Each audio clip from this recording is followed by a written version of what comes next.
নমস্কার। সকল ফেসবুক বন্ধুদের জানাই অনেক অনেক শুভেচ্ছা, ভালোবাসা। আচ্ছা, আমি আগের যে পোস্ট গেছে তার থেকে আমি কয়েকটা মাত্র কমেন্ট একটু পড়ে নিতে চাইছি। প্রথম কমেন্টটা পড়ছি মৌসুমি পাল। মৌসুমি পাল লিখছেন, জীবনের সব কিছু জীবনের কিছু সত্য খুব সুন্দরভাবে ও সহজভাবে তুমি উপস্থাপন করেছো, যা অনেকেরই কাজে আসবে। এই ধরনের উপস্থাপনা আরও আশা করছি। ধন্যবাদ মৌসুমি। এরপর পাপিয়া নন্দীর কমেন্টটা পড়ছি। খুব সুন্দর পোস্ট দিদি, তুমি এত সুন্দর করে বিশ্লেষণ করলে। ধন্যবাদ পাপিয়া, অনেক ভালোবাসা। তারপরের পোস্টটা আমাদের খুব প্রিয় মানুষ, কাছের মানুষ, কুলটির মানুষ, পপি সুচন্দা সেন লিখছে, খুব সুন্দর পদক্ষেপ বন্ধু, এগিয়ে চলো, সাথে আছি। ব্যাখ্যা ভারী ভালো লাগলো।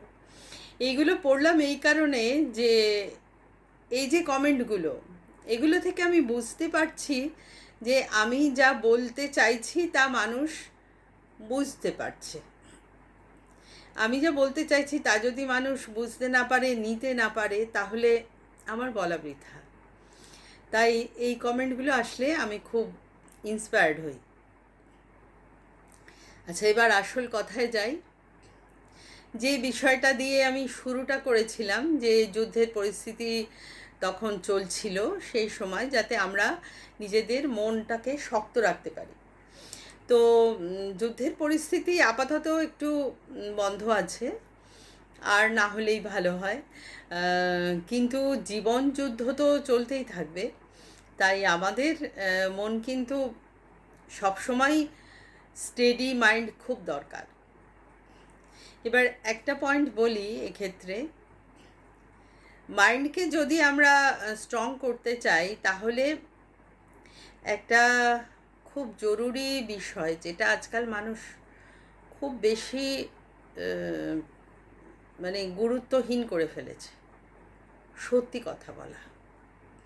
সত্যি কথা যদি না বলা হয় তাহলে কি হয় অসুবিধেটা, সেটা বলি। তার আগে একটু বলে নিই, অনেকেই বুঝি বা শুনতে পাই খুব সহজে মিথ্যা বলে। যেখানে মিথ্যা বলার কোনো দরকারই নেই সেখানেও মিথ্যা বলে। তো এর ফলে কি হয়, মনে মনে কিন্তু একটা ভয় তৈরি হয় যে যদি জেনে যায় কথাটা তাহলে কি হবে। আর যারা অতিরিক্ত মিথ্যা বলে তাদের বোধহয় এই ভয়টা আর থাকে না, আস্তে আস্তে চলে যায়। তো এই মিথ্যাটা শুরু হয় কিভাবে? আমরা তো আর জন্ম থেকে মিথ্যা বলি না। প্রথমে একটা দুটো মিথ্যা বলি, তারপরে ভাবি যে ওই তো কেউ জানতে পারেনি বলে আবার বলি। এই করে করে আস্তে আস্তে আমরা অভ্যস্ত হয়ে যাই মিথ্যে বলতে। যখন আমরা অভ্যস্ত হয়ে যাই তখন কিন্তু আর ভয়টা থাকে না, কারণ তখন এই মিথ্যে কথাগুলো এমন অবলীলায় বেরিয়ে আসে যে অনেক সময় যে বলছে সেও ঠিক বুঝতে পারে না যে সে কতটা মিথ্যে বলে। যারা শোনে তারা বোঝে। আমরা বলি না, এ তো 99% মিথ্যে কথা বলে, বলি না কারোর কারোর সম্বন্ধে। তো এগুলো আমাদের ধারণা তৈরি হয়। আবার অনেক সময় অনেক যারা চালাক থাকে, বুদ্ধিমান নয়, চালাকদের কথা বলছি, চালাক থাকে, তারা ভাবে যে মিথ্যে বলবো, এমনভাবে বলবো কেউ ধরতে পারবে না। এটা হয় না। আজও পর্যন্ত অনেক চালাক মিথ্যেবাদীকেও আমি চিনি, যারা খুব সহজে হয়তো ধরা পড়েনি, কিন্তু ধরা তো পড়ে গেছে। তো আমি যখন ধরাই পড়ে যাব, তাহলে আর বলা কেন? আমার হলো সেটাই কথা। আর আরেকটা বিষয়, যেটা এই সত্যি মিথ্যে নিয়ে বলি, সত্যি কথা বললে কোনো ভয় থাকে না মনে, নির্ভয় বলা যায়, চলা যায়। তো সত্যি কথা বললে আমি জানি যে কেউ ধরে ফেলার বিষয় নেই এখানে, তাই এত নির্ভয়ে থাকা যায়। তো সেই জন্যে সত্যি কথা বলাটা ভীষণ প্রয়োজন, শুধু সেই কারণে না, সত্যি কথা বললে মন স্টেডি হয়। কারণ আমরা যখন মিথ্যা বলি কি হয়, মন এরকম দোলাচলে থাকে যে হয়তো ধরা পড়ে যাব, হয়তো ধরা পড়ে যাব, এই জিনিসটা মনের মধ্যে থাকে, মন কিছুতেই স্টেডি হতে পারে না। এইসব মানুষ যারা খুব মিথ্যে কথা বলে আমি দেখেছি, তারা তাদের একটা প্রবলেম ভীষণ হয়, বয়স হলে অল্প বয়সে হয়তো বাইরের মানুষ বুঝতে পারে না, কিন্তু বয়স হলে তো বোঝা যায় মনকে কন্ট্রোল করতে খুব অসুবিধে হচ্ছে। তার ফলে বিভিন্ন রকম দুশ্চিন্তায় ভরে যাচ্ছে মন। তার ফলে ঘুমের প্রবলেম হচ্ছে। ঘুমের প্রবলেম থেকে আজকাল তো আমরা সবাই জানি অ্যালঝাইমার, ডিমেনশিয়া এই ধরনের রোগও হয়ে যাচ্ছে। তো সেই জন্যে একদম শুরু থেকে যদি মিথ্যে কথা বলাটা বাবা মা বাচ্চাদের বন্ধ করতে পারেন, তাহলে সেটা হবে মহৌষধ। সেটা চলার পথে অনেক বেশি সাহায্য করে। আমি তো বলি এই বিষয়টা সিকিউরিটির কাজ করে। এই যে সত্যি কথা বলতে গিয়ে এত এটা এত সিকিউরিটির কাজ করে যে অনেক সময় কুঁড়েমিও চলে যায়, কুঁড়েমি করতে পারা যায় না। কারণ আমি কুঁড়েমি করে একটা কাজ করব না, তারপরে মনে মনে ভাববো, আমি যদি মিথ্যে কথা বলতে অভ্যস্ত থাকি তাহলে তো আমার কিছু ব্যাপার না, আমি ভাববো যে আমি মিথ্যে কথা বলে ওটাকে বুঝিয়ে দেবো। তো কিন্তু সত্যি কথা বলা অভ্যেস যাদের, তাদের কুঁড়েমি কী করে হবে, থাকবে কি করে, আসলেও থাকবে না। তারা তো ভাববে যে না, এই কথাটা বলতে গেলে তো আমাকে তাহলে কাজটা করতে হবে, না হলে আমাকে যদি জিজ্ঞেস করে তাহলে আমাকে তো মিথ্যে বলতে হবে, তা সেটা তো বলা যাবে না, তার থেকে কাজটা করে নেওয়া ভালো। তো এইভাবে করতে করতে দেখা গেল যে কুঁড়েমিটা কিন্তু একদম চলে গেল। তো এবার আমার কথায় আসি। আমি ছোট থেকে মিথ্যে কথা খুব একটা বলতাম না, কিন্তু একটা ব্যাপারে আমি খুব মিথ্যে বলতাম, সেটা হলো মজা করে মিথ্যে বলতাম। লোকে বেশ বিশ্বাস করে নিল। খানিকক্ষণ বাদে আমি বললাম যে আমি, না রে, এটা আমি মিথ্যে বলেছি, এটা সত্যি নয়, বলে সত্যি কথাটা তখন বলে দিলাম। তো একদিন, অনেক বছর আগের কথা বলছি, এই রামকৃষ্ণ কথামৃতটা একটু ঘাঁটাঘাঁটি করতে গিয়ে দেখলাম যে রামকৃষ্ণদেব বলছেন রাখাল মহারাজকে, মানে সারাদিন রামকৃষ্ণদেব সেদিন ছিলেন না। তো রাখাল মহারাজ মানে রামকৃষ্ণদেব ফেরার পরে রাখাল মহারাজকে দেখে বলছেন, তুই আজকে কিছু একটা খারাপ কাজ করেছিস। তা রাখাল মহারাজ বলছেন, আমি আবার কি খারাপ কাজ করব? তখন বলছেন, না তুই করেছিস। তখন উনি বলছেন যে হ্যাঁ, আমি একটা মজা করে মিথ্যে কথা বলেছি। রামকৃষ্ণদেব বলছেন, মিথ্যেই, সে তুমি মজা করেই বলো আর যেভাবেই বলো, তার যে পাপ তা কিন্তু তোমাকেই নিতে হবে। এইটা যেই পড়লাম সেই থেকে আমার মনে হলো, না, মজা করেও মিথ্যে বলবো না, কারণ পাপ তো আমাকেই নিতে হবে। সেটা জেনে যদি মিথ্যে বলি তাহলে তো আমি খুব বোকা। তা নিজেকে বোকা ভাবতে কে আর ভালোবাসে বলুন? তাই জন্যে আমি মিথ্যে বলাটা সেদিন থেকে বন্ধ করে দিলাম। তো এটা তো আর একদিনে বন্ধ হয় না, চেষ্টা করতে করতে পুরো বন্ধ হয়ে গেল।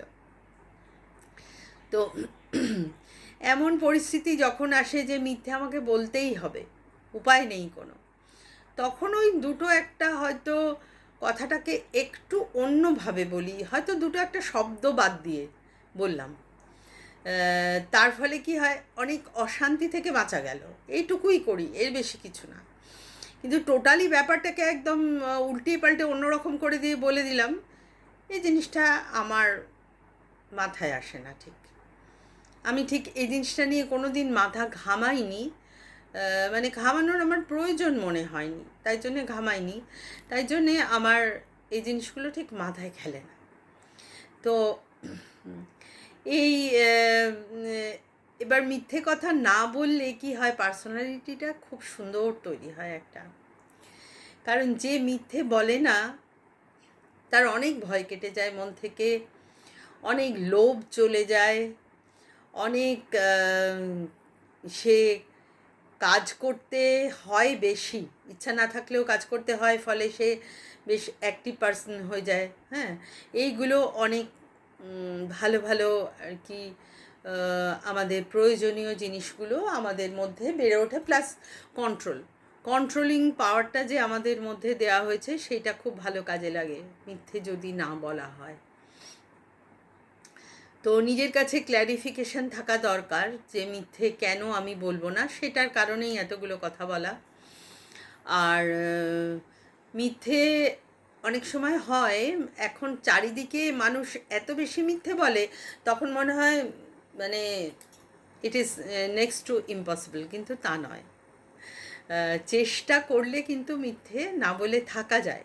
তবে এটাও নয়, অনেক সময় এমন পরিস্থিতি দাঁড়িয়ে যায় না যে মিথ্যে বলতেই হবে, তখন কি করা, যে খুঁজতে হয়, পথ খুঁজতে হয় যে কি করে মিথ্যে না বলে আমি পারবো। এই পথ খুঁজলে পথ কিন্তু পাওয়া যায়। চেষ্টা করতে হবে যে মিথ্যে আমি বলবো না, তাহলে আমি কি করতে পারি। তো এই ক্ষেত্রে পথ কিন্তু পাওয়া যায়। পথ মানে সেটা পথটা কিছু করতে হবে হয়তো আমাকে। যেমন আমি বলছি, একদিনের একটা ঘটনা আমি বলি, মনে পড়ছে। আমি আমাদের বাড়িতে যাচ্ছি, তো সেই সময় শীতকাল, খুব শীত পড়েছে।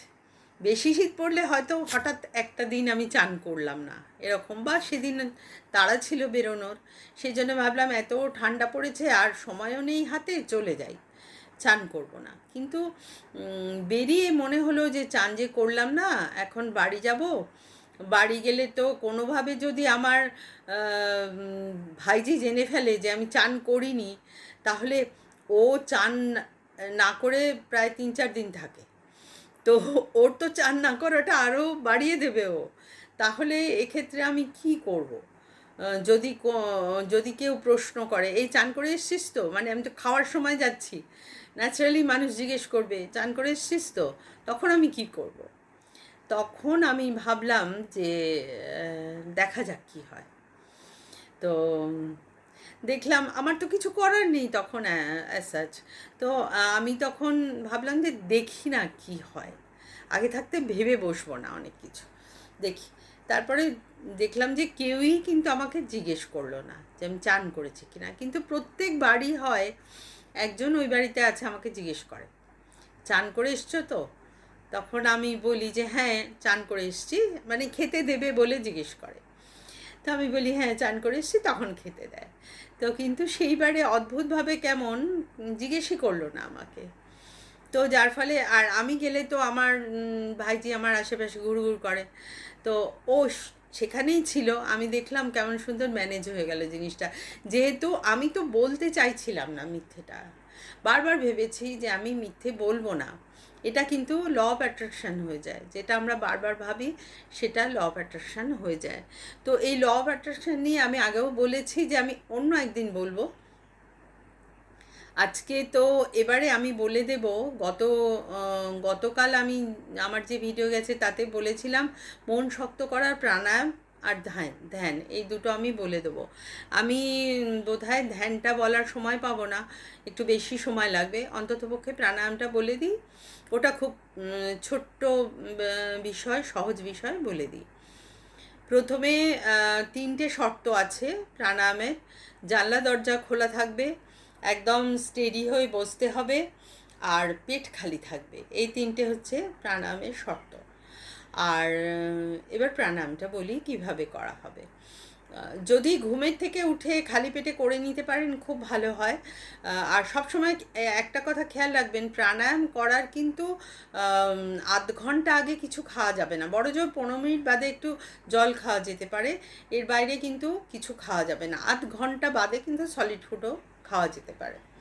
আচ্ছা, তবে প্রাণায়ামটা হলো ডান নাককে বুড়ো আঙুল দিয়ে বন্ধ করতে হবে, এইভাবে বন্ধ করে, যদিও ছবিতে আমার কিন্তু বাঁদিক আসছে, কিন্তু এটাই আমার ডান নাক। তো এই ডান নাকটা বন্ধ করতে হবে বুড়ো আঙুল দিয়ে, বন্ধ করে বাঁ নাকটাতে শুধু শ্বাস নেওয়া হবে, শ্বাস পড়বে, এই কাজটা হতে থাকবে। তা এইটা মিনিমাম 3 মিনিট থেকে শুরু করতে হবে, করে ম্যাক্সিমাম খেয়াল রাখবেন, টাইমটা লিখে নেবেন, ম্যাক্সিমাম 5 মিনিট, 5 মিনিটের বেশি এটা করা যাবে না, খুব খেয়াল রাখবেন। প্রাণায়ামের নিয়মগুলো ঠিক ঠিক ফলো না করলে কিন্তু কাজ কিচ্ছু পাওয়া যাবে না। সেই জন্যে মিনিমাম 3 মিনিট, ম্যাক্সিমাম 5 মিনিট, এই হচ্ছে এই প্রাণায়ামের নিয়ম।